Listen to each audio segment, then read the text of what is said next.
Hello guys, welcome back to Shivam classes. अब हम बात करने वाले हैं कि प्रोटॉन की खोज जो है वो किसने की थी और किस प्रकार से की थी, उसके बारे में हम बात करने वाले हैं। यानी कि डिस्कवरी ऑफ प्रोटॉन है, उसकी जर्नी जो रही थी, उसकी जो यात्रा रही थी, उसके बारे में हम यहाँ पर शॉर्ट के अंदर देखने वाले हैं कि उसकी खोज किसने की थी और किस प्रकार से की थी। उससे पहले आपके लिए एक अनाउंसमेंट है कि अगर आपको अपनी क्लास का कंप्लीट स्टडी मटेरियल, जिसमें videos, PDF notes, MCQ test, previous year के paper, model paper, NCERT solution, सब कुछ फ्री के अंदर अगर आपको चाहिए हो तो अभी प्ले स्टोर से शिवम क्लासेस ऐप डाउनलोड कर लीजिए। तो चलिए टॉपिक शुरू करते हैं। प्रोटॉन की खोज की जो यात्रा थी वो किस प्रकार से रही थी, तो उसका थोड़ा सा बैकग्राउंड देख लेते हैं। एक वैज्ञानिक थे जे थॉमसन। इन्होंने क्या किया, एक विसर्जन नलिका ली। ठीक है, इन्होंने एक विसर्जन नलिका ली, एक तरफ लगाया कैथोड और एक तरफ लगाया एनोड। इसमें उन्होंने रखा निम्न दाब, प्रेशर को क्या रखा, कम रखा, प्रेशर को कम रखा। फिर इन्होंने इस पर उच्च वोल्ट की धारा प्रवाहित की। उच्च वोल्ट की धारा इन्होंने प्रवाहित की। उच्च वोल्ट की जब धारा प्रवाहित की तो इन्होंने देखा कि यहां से ये कैथोड है और ये क्या है, ये एनोड है। ठीक है, अब यहां पे कैथोड और एनोड से इन्होंने कैथोड पे ये देखा कि यहां से कुछ धाराएं जो है यहाँ प्रज्वलित होनी शुरू हुई, यानी कि यहाँ से कोई किरण निकल रही है, वो जल रही है। कहने का मतलब एक तरीके से जैसे ट्यूबलाइट जो होती है वो एक कोने से दूसरी कोने में अगर यहाँ पे इस प्रकार से जाती हुई दिखाई दे, कोई प्रकाश है, ये यहाँ पे प्रकाश उत्पन्न हुआ तो यहाँ से निकल रहा है और यहाँ पर जा रहा है। इन्होंने इसके बारे में कहा कि ये है कैथोड किरणें। क्या है ये, कैथोड किरणें। क्यों कहा, क्योंकि ये कैथोड से निकल रही थी, इसलिए जे थॉमसन ने इनका नाम दे दिया कि ये है कैथोड किरणें। फिर जब इन्होंने और अध्ययन किया तो इन्होंने पाया कि जो कैथोड किरणें हैं ये ऋणावेशित होती हैं। क्या होती हैं, ऋणावेशित। और ये किससे मिलकर बनी होती है, ये किसी कण से मिलकर बनी होती है जिसको बोलते हैं इलेक्ट्रॉन। यानी कि इलेक्ट्रॉन से मिलकर कैथोड किरणें बनी होती हैं, इन्होंने ये शॉर्ट में कह दिया। और पहली बार जे थॉमसन ने बोला कि भाई इलेक्ट्रॉन नाम की भी कोई चीज होती है। अब यहां तक की तो जो जर्नी थी वो थी इलेक्ट्रॉन की, कि भाई इलेक्ट्रॉन की खोज जे थॉमसन ने कैसे की। अब आगे कहानी में ट्विस्ट आता है कि प्रोटॉन की खोज कैसे हुई।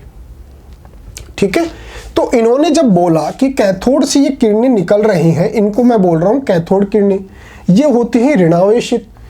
और इन पर ऋणावेशित क्यों होता है, क्योंकि ये इलेक्ट्रॉन से मिलकर बनी होती है और इलेक्ट्रॉन पे जो है वो ऋणावेश होता है, जिसके कारण से जो कैथोड किरणें हैं वो क्या होती हैं, ऋणावेशित होती हैं। अब इन्होंने बोला कि अगर कोई कण है वो ऋणावेशित है, और फिर जब हम किसी परमाणु की बात कर रहे हैं वो क्या होता है, वो होता है उदासीन। अगर वो सिर्फ इससे ही मिलकर बने होते तो सभी जो चीजें हैं वो क्या होती, ऋणावेशित होती। सभी चीजें ऋणावेशित होती, लेकिन सभी चीजें क्या होती हैं, उदासीन होती हैं। कहने का मतलब कोई चीज ऐसी भी है जिस पर धनावेश उपस्थित है, और उस चीज को हम क्या नाम देंगे, उसको हम बोलेंगे प्रोटॉन। तो इस प्रकार से प्रोटॉन का जो नाम है, जब इलेक्ट्रॉन की खोज की जा चुकी थी तो उसके बाद जब और डिटेल के अंदर गया कि भाई कोई भी जो परमाणु होता है वो उदासीन होता है, और उदासीन का मतलब उस पर इलेक्ट्रॉन है और फिर भी वो उदासीन है, इसका मतलब इसके अंदर कोई ऐसी चीज भी तो है जिस पर उतना ही धनावेश है, जिसकी वजह से दोनों मिलकर और उस चीज को उदासीन बना देते हैं। तो इस प्रकार से सबसे पहले प्रोटॉन का नाम आया। तो चलिए देखते हैं इसकी। ये देखिए, इसका जो ये प्रयोग था वो इस प्रकार से था, यहाँ पे कैथोड था, यहाँ पे एनोड था। तो इस प्रकार से जब यहाँ पर हाई वोल्टेज की जो विद्युत धारा यहाँ पे उत्पन्न की गई तो यहाँ से कुछ किरणें निकलकर और इस पर एनोड की तरफ जाने लगी। इन्होंने उसको बोल दिया कैथोड रेज, कैथोड किरणें। तो इस प्रकार से सबसे पहले किसका नाम आया? कैथोड किरणों का नाम आया। अब प्रोटॉन की बात करते हैं कि प्रोटॉन का नाम कैसे आया। देखिए, प्रोटॉन की खोज या कैनाल या धनात्मक किरणें क्या होती हैं उसके बारे में हम देख रहे हैं। हम सभी जानते हैं कि परमाणु स्वतंत्र अवस्था में उदासीन रहता है। कोई भी जो परमाणु होता है वो अगर स्वतंत्र अवस्था के अंदर है तो उस अवस्था के अंदर वो क्या रहेगा? उदासीन रहेगा। किंतु जब जे.जी. थॉमसन द्वारा परमाणु में उपस्थित ऋणावेशित कणों वाले कण इलेक्ट्रॉन के बारे में बताया गया तो यह सभी वैज्ञानिकों के लिए बड़ा प्रश्न था कि परमाणुओं में ऋणात्मक आवेश के बाद भी ये उदासीन कैसे रहते हैं। जे.जी. थॉमसन ने जब बताया कि कोई भी जो परमाणु होता है उसके अंदर क्या होते हैं? इलेक्ट्रॉन होते हैं और ये ऋणावेशित होते हैं, तो सभी वैज्ञानिक ये सोच में पड़ गए कि भाई प्रत्येक परमाणु के अंदर अगर ऋणावेश यानी कि इलेक्ट्रॉन होता है और फिर भी वो उदासीन है, इसका मतलब फिर भी उसके अंदर ऋणावेश नहीं है, उसका कुल आवेश अगर देखेंगे तो उसके ऊपर ऋणावेश नहीं है, वो उदासीन है, तो वो कैसे संभव है? वो तभी संभव हो सकता है कि इस पर जितना ऋणावेश है उतना ही अगर इस पर धनावेश है तो दोनों एक दूसरे को मिलकर जीरो कर देंगे। कहने का मतलब वस्तु को उदासीन बना देंगे, तभी ये एक उदासीन रह सकते हैं। अर्थात परमाणु में धनावेशित कण भी उपस्थित रहते हैं। कहने का मतलब जो परमाणु होते हैं उस पर किसी भी प्रकार का कोई आवेश नहीं रहता है। जो इलेक्ट्रॉन के आवेश के बराबर धनावेशित रखता होगा परमाणु को उदासीन रखते होंगे। इसका मतलब परमाणु में कोई भी ऐसा एक और कण है जिस पर धनावेश है और वो इलेक्ट्रॉन के आवेश के बराबर है, यानी कि उस कण के ऊपर उतना ही आवेश है जितना इलेक्ट्रॉन के ऊपर है, लेकिन इलेक्ट्रॉन के ऊपर ऋणात्मक आवेश है और ये जो दूसरा कण है इस पर धनात्मक आवेश है और इलेक्ट्रॉन और इसका जो आवेश है वो बराबर है, तभी जाकर कोई भी जो परमाणु होगा सामान्य अवस्था के अंदर उदासीन रह सकता है। तो फिर यहां से इन्होंने प्रयोग करना शुरू किया। 1886 में गोल्डस्टीन द्वारा प्रयोग किया गया कैनाल किरणों की व्याख्या के आधार पर। किसने खोज की? गोल्डस्टीन ने। प्रयोग किसने किया? गोल्डस्टीन ने। तो हम ये मानेंगे कि इसकी खोज भी किसने की? गोल्डस्टीन ने। 1897 में वीन ने अपने प्रयोगों द्वारा यह स्पष्ट किया गया कि एनोड से होकर आने वाली किरणें धनावेशित होती हैं, वे एनोड से उत्सर्जित होती हैं। इन्हीं धनावेशित कणों को प्रोटॉन कहा गया। जब हम यहाँ पे एक प्रयोग कर रहे थे,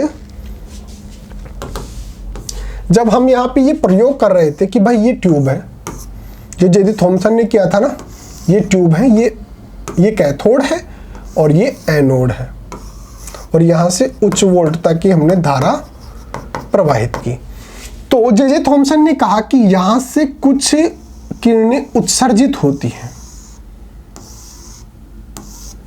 ठीक है, और इन्होंने इसको नाम क्या दिया? कैथोड किरणें। तो और वैज्ञानिक जो है वो ये बोल रहे हैं कि यहां से भी जो किरणें हैं वो उत्सर्जित होती हैं, केवल यहां से ही नहीं, यहां से भी होती हैं। तो यहां से जो हो रही है, यानी कि जो एनोड से जो हो रही हैं, जो किरणें एनोड से उत्सर्जित होती है उनको धनावेशित किरण बोलेंगे और इन ये जिस कणों से मिलकर बना होता है उस पर क्या होता है? धनावेश होता है। देखिए, वीन ने अपने प्रयोगों द्वारा यह स्पष्ट किया कि एनोड से होकर जो किरणें निकलती हैं वो धनावेशित होती हैं। जो कैथोड से निकल रही हैं वो ऋणावेशित और जो एनोड से निकल रही हैं वो धनावेशित। न कि वे एनोड से उत्सर्जित हो रही हैं, यानी कि वो एनोड से उत्सर्जित नहीं हो रही। जब एनोड और कैथोड को जब हम जोड़ेंगे किसी भी उच्च धारा से तो यहां से उत्सर्जित नहीं होंगी, बल्कि वो उससे निकलती हुई प्राप्त होती है। इन्हीं धनावेशित किरणों के कणों को प्रोटॉन कहा गया। और जो किरणें एनोड से निकल रही हैं, जो धनावेशित किरणें एनोड से निकल रही हैं, वो जिन कणों से मिलकर बनी है वो है धनावेशित कण। और इन धनावेशित कणों को क्या नाम दिया गया? इनको नाम दिया प्रोटॉन, जिस पर क्या होता है? धनात्मक आवेश होता है। तो इस टॉपिक में इतना ही था कि भाई इसकी खोज किसने की थी और किस प्रकार से ये जो हम वैज्ञानिक थे उनके सामने ये प्रश्न आया कि प्रोटॉन नाम की भी कोई चीज होती है। तो आज के टॉपिक में इतना ही रहेगा। फिर भी अगर आपके मन में कोई प्रश्न रहता है कि भाई प्रोटॉन की खोज गोल्डस्टीन ने नहीं की, किसी और ने की है, तो देखिए जो बुक के अंदर छपा हुआ है हम उसी को मानेंगे। फिर भी आपके मन में कोई क्वेरी रह जाती है तो आप कमेंट करके पूछ सकते हैं, आपकी पूरी सहायता की जाएगी। और प्ले स्टोर से शिवम क्लासेज ऐप डाउनलोड कर लीजिए। और अगर आपको व्हाट्सएप पे नोट्स चाहिए हो तो आप हमें व्हाट्सएप कर लेना, आपको नोट्स व्हाट्सएप पे भी भेज देंगे।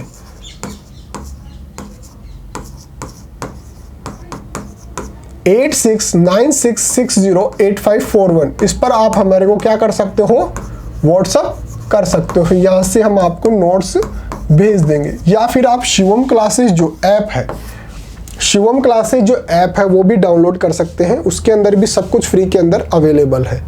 Okay guys, thank you so much.